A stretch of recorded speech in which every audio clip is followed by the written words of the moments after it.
About a month ago, I saw an article from somebody, recommended by somebody that I respect, that explained why they believe we shouldn't be supporting projects like Obojima. And Obojima, in case you don't know, it is a D&D supplement, a world that claims on its website to take inspiration from the works of Studio Ghibli and from The Legend of Zelda.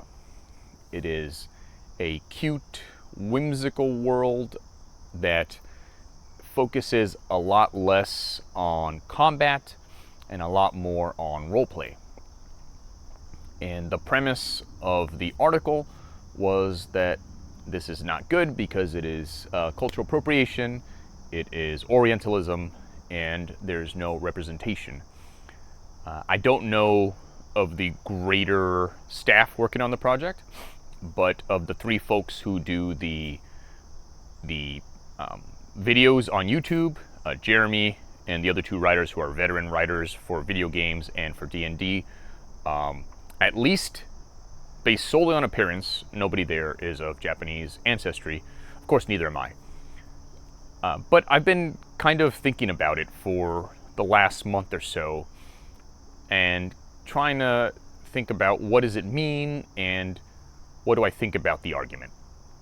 I want to take a look at each of those three assertions one at a time and my thoughts on them. I'm going to start off with the cultural appropriation one.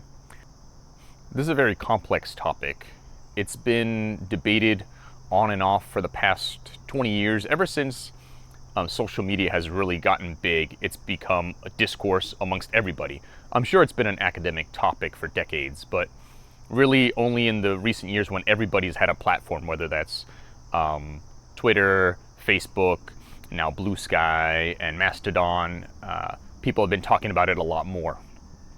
And as I was debating back and forth on what I thought about that, I came across a music critic, and he had something very interesting to say.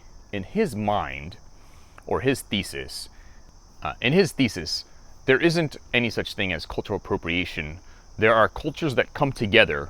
When they do, the cultures affect each other and produce something new. And he gave the example of rock and roll.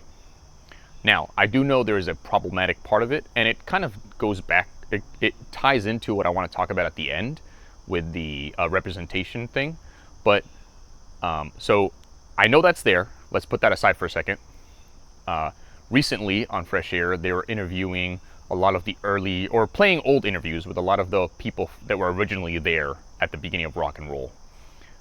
People like Elvis Presley, some of his other label mates on that first Sun Records.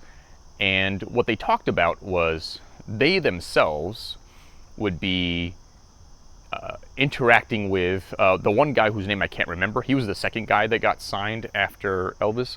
He was literally picking cotton with African Americans, and he heard the songs there. He participated. In a way, it became his culture too, as he was there with them. Then he takes that, you know, Elvis and others, they take that, they kind of change it a little bit.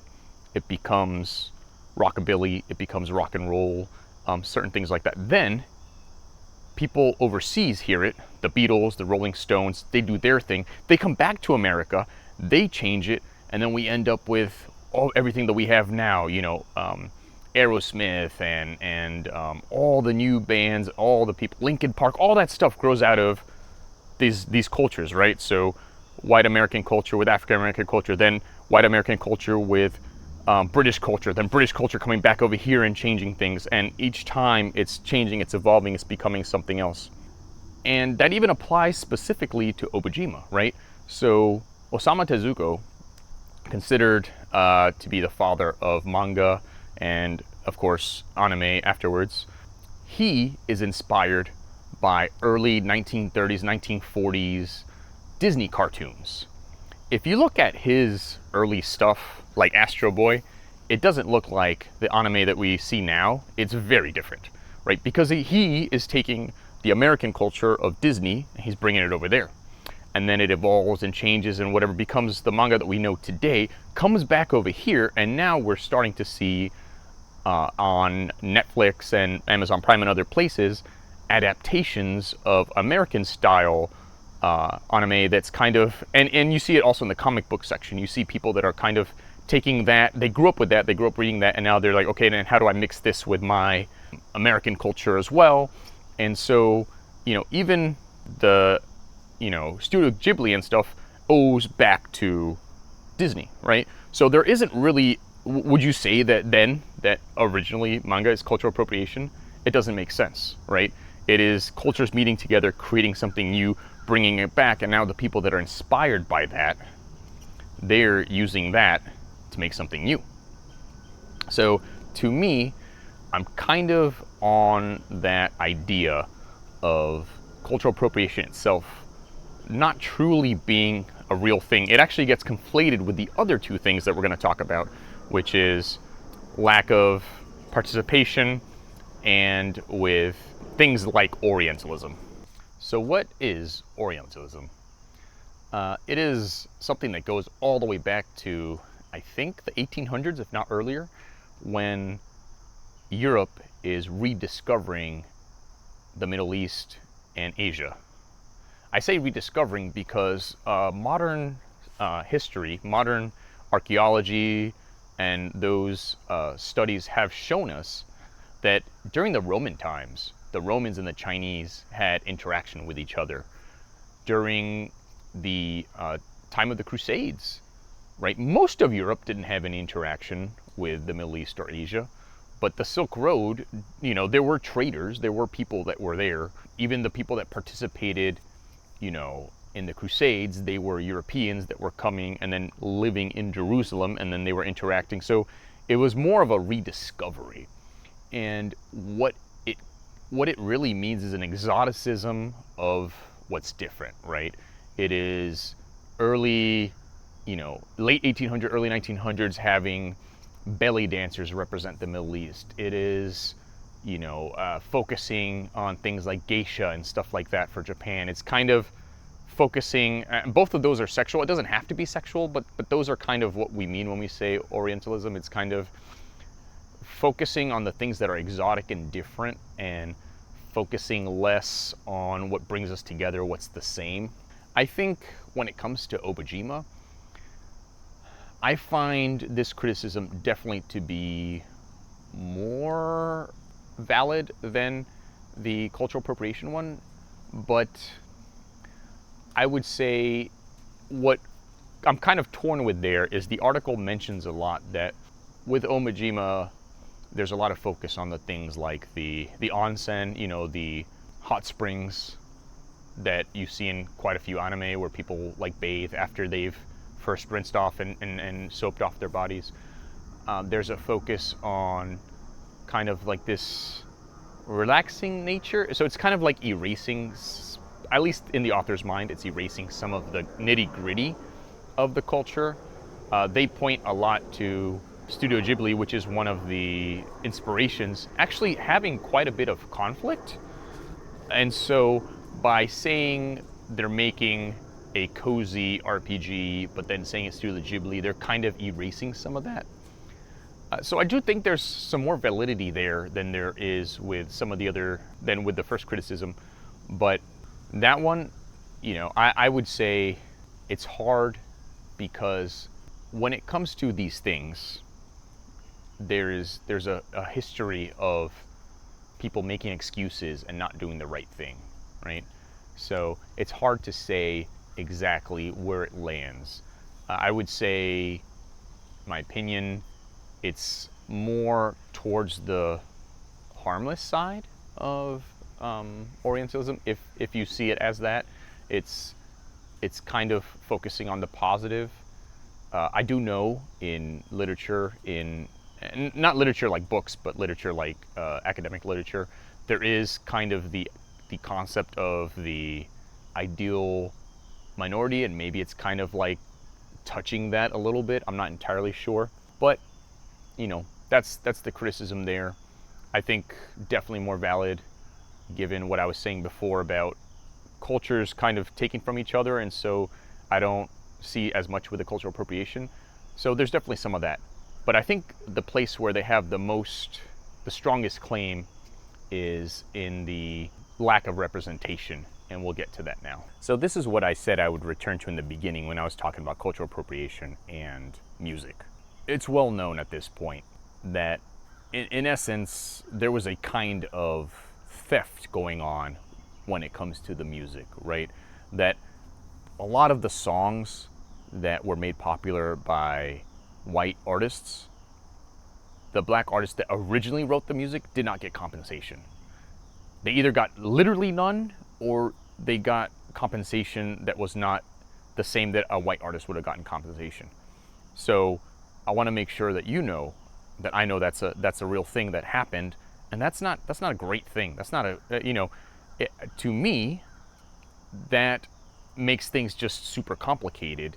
It doesn't mean that the cultural exchange shouldn't have happened. I think what it means is we should have had more compensation for them and more recognition. Some of that is going on now. It's the same thing that's happening in science, where a lot of the assistants for the scientists often were women, and at the time they didn't get any recognition, and now we're starting to recognize them. Think of the movie that came out a few years ago about the people that were the human computers behind the NASA program. So that's definitely a bad thing. I would say on the plus side, when it comes to Obojima, they're not saying that they're inspired by Studio Ghibli. They are giving credit there. Same thing with Legend of Zelda. They're giving credit there to Nintendo as their inspiration. So I think that's a plus. They're not trying to just take credit for, look at this cool thing we invented. Where did it come up with? I don't know, right? They're saying, but the representation thing in terms of on the people who are on the creative team, that I think is perhaps a pretty legitimate complaint. I'll kind of tackle it from two points of view. On the one side, it becomes similar to, though not the same as what I talked about with the music. And what I mean by that is not that we're not getting credit or compensation to the people, because when you inspired by something, right, there's not a financial compensation that goes with that. But there is potentially a crowding out in the market of actual creators of Japanese ancestry, right? So this thing was huge. This was a really big Kickstarter. Everybody knows about this. It's on D&D Beyond, right? But most people don't know about any of the Japanese creators. In fact, when I first read this article, I asked on Blue Sky for some names of Japanese creators and Japanese creations. And for the first 24, 48 hours, people were like, I don't know. I know there's people. I don't know. Eventually, someone did reply with about a list of 10 or 20.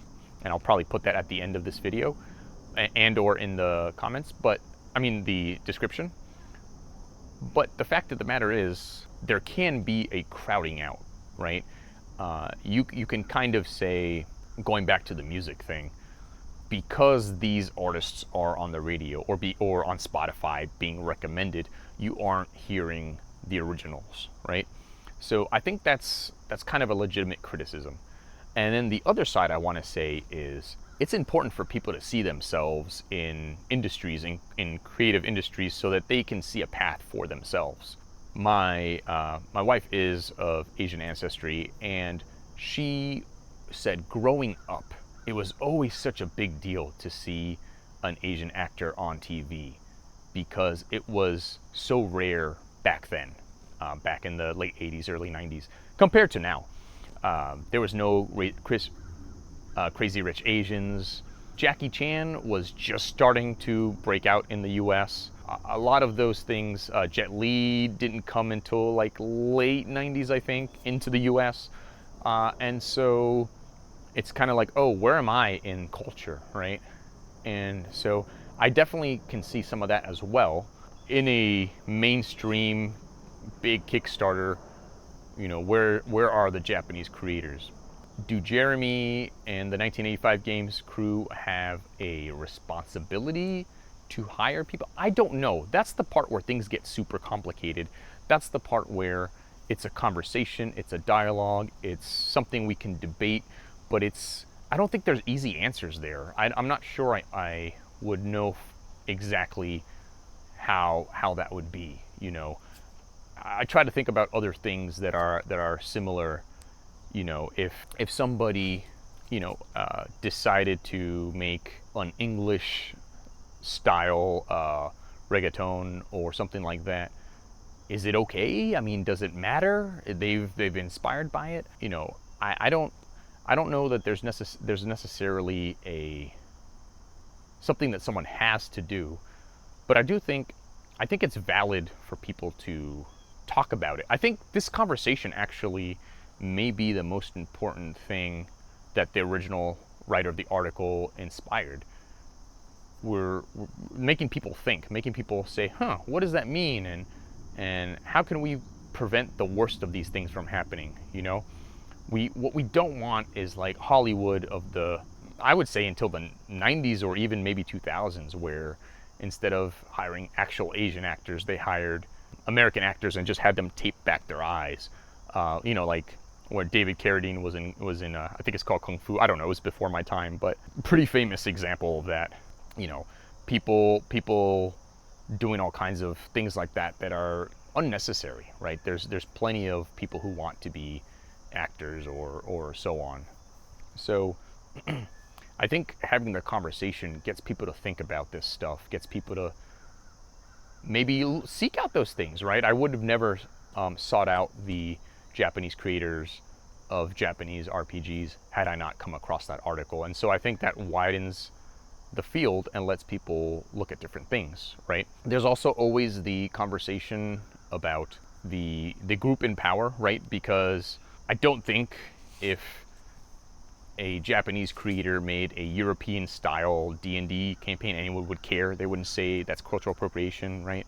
And that balance, the way I've always heard it on social media is, because there's always been this imbalance, it's kind of like the opposite way is not a bad thing, because it's kind of like, it's not gonna change the world, right? Like, everyone's not gonna stop going to Wizards of the Coast because this Japanese company made a European style RPG. But and I do understand that, because again, all throughout history, whoever happens to be in charge, or whether you know, it's the Mongols or the Persians or the Ottomans or the British or the French or whatever, they kind of create a cultural hegemony for while they're in charge, right? And so for a while they're the arbiters of what is culture, right?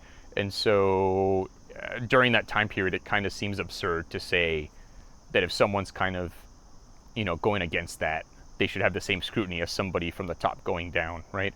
So I think that seems kind of valid, but it also kind of shows you that there's much more subtlety. It's not like an easy, bright line that's easy to cross.